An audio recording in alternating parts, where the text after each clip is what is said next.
ناظرین، ایک ایسا قصہ تاریخ کے صفحات ایسے قصوں سے بھرے پڑے ہیں جہاں انسان نے اپنے ہاتھوں سے تراشے ہوئے پتھروں کو اپنا خدا بنا لیا، لیکن پھر وقت نے ثابت کیا کہ اصل طاقت صرف اس رب کی ہے جس نے کائنات بنائی۔ میں آپ کو لے کر چلوں گا ہزاروں سال پیچھے ایک قدیم شہر بالبک میں۔ یہ ایک ایسا شہر تھا جہاں محل روشن تھے، دربار آباد، مگر دل جو ہے وہ اندھیرے میں ڈوبے ہوئے تھے۔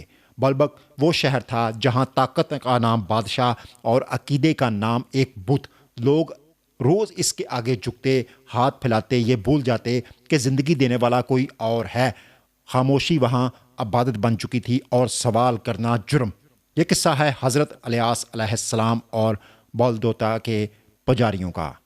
تو ناظرین، کہانی کا آغاز کرتے ہیں۔ بالبک کا بادشاہ اپنی بیٹی ازابیل کی شادی اخیب نامی شخص سے طے کر رہا ہوتا ہے۔ تو کہتے ہیں کہ یہ شادی کوئی عام شادی نہیں تھی۔ شہزادی ازابیل، اس نے ایک عجیب شرط رکھ دی کہ میں تبھی اس میں شہر میں قدم رکھوں گی جب پہلے یہاں کے سب سے بڑے بت جو ہیں بل دیوتا کے سامنے سجدہ کروں۔ بادشاہ نے اس کی شرط جو ہے وہ مان لی۔ ایک عظیم الشان ہیکل، ان کا مندر تعمیر کیا گیا جس کی دیواریں جو ہیں چاندی اور تانبے کی ان پر چمک تھی، لیکن اس چمک کے پیچھے ایک ہولناک اندھیرا چھپا تھا۔ وہ اندھیرا کیا تھا؟ وہ تھی انسانی قربانی۔ ہیکل کے افتتاح پر، یعنی کہ مندر کے افتتاح پر، ایک نوجوان جوڑا جو ہے اس نے اپنے معصوم بچے کو دہتی ہوئی آگ کے شعلوں میں پھینک دیا تاکہ بول دیوتا خوش ہو سکے۔ تو ناظرین، جب انسانی گوشت کے جلنے کی بو جو ہے فضا میں پھیلی تو وہاں موجود کاہن بروشوس نے چیخ کر کہا، تمہارا نذرانہ قبول ہوا، تم اب پاک ہو گئے ہو۔ تو اسی شہر سے کچھ فاصلے پر ایک پہاڑی تھی۔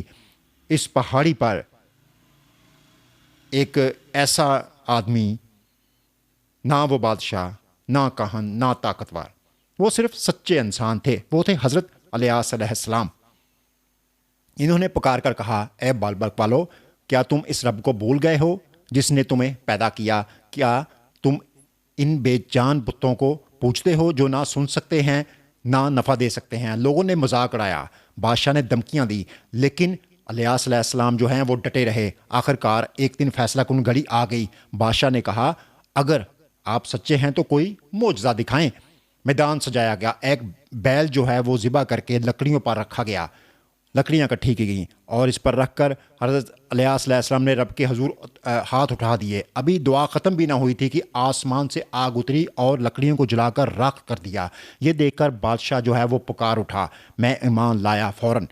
تو مگر افسوس، ایمان تو لے آیا، یہ توبہ صرف چند دن کی تھی۔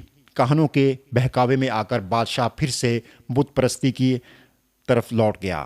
اللہ کا عذاب شروع ہوا۔ 3 سال تک بالبک شہر کی زمین پر بارش کا ایک قطرہ نہ گرا۔ کنویں خشک ہو گئے، فصلیں جو ہیں وہ تباہ ہو گئیں اور شہر میں قحط پھیل گیا۔ لوگ تڑپ اٹھے، وہ بتوں کے سامنے روئے چلائے، مگر پتھر کب بولتے ہیں؟ آخرکار بادشاہ پھر حضرت الیاس علیہ السلام کے پاس گیا اور وعدہ کیا کہ اگر بارش ہو گئی تو ہم پکے مومن بن جائیں گے۔ نبی تو رحیم ہوتا ہے۔ حضرت الیاس علیہ السلام نے پھر دعا کے لیے ہاتھ اٹھا دیے۔ آسمان پر کالی گٹائیں چھا گئیں اور ایسی موسلادھار بارش ہوئی کہ ہر طرف ہریالی آ گئی۔ لیکن جانتے ہیں کیا ہوا؟ جیسے ہی مصیبت ٹلی، وہ قوم پھر سے اپنے کفر پر اڑ گئی۔ تو ناظرین، انہوں نے معجزہ دیکھ کر بھی اپنے ہٹ درمی جو ہے اس کو نہ چھوڑا۔ یہ کہانی صرف بالبک کی نہیں، یہ ہر دور کی ہے۔ آج بھی بت بدلے ہیں، نام بدلے ہیں، مگر سجدے وہی کے وہی ہیں۔ کوئی طاقت کے آگے جھک رہا ہے، کوئی دولت کے اور کوئی لوگوں کی مرضی کے سامنے۔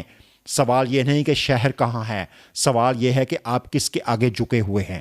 قرآن پاک ہمیں بتاتا ہے کہ اللہ نے حضرت الیاس علیہ السلام کا ذکر خیر تو ہمیشہ کے لیے باقی رکھا، لیکن وہ قوم اپنی نافرمانی کی وجہ سے تاریخ کے گرد و غبار میں کہیں گم ہو گئی۔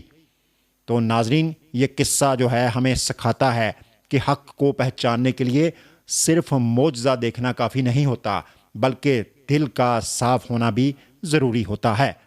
ابھی کے لیے اتنا ہی، تو اسی کے ساتھ اجازت دیجیے گا۔ اللہ حافظ۔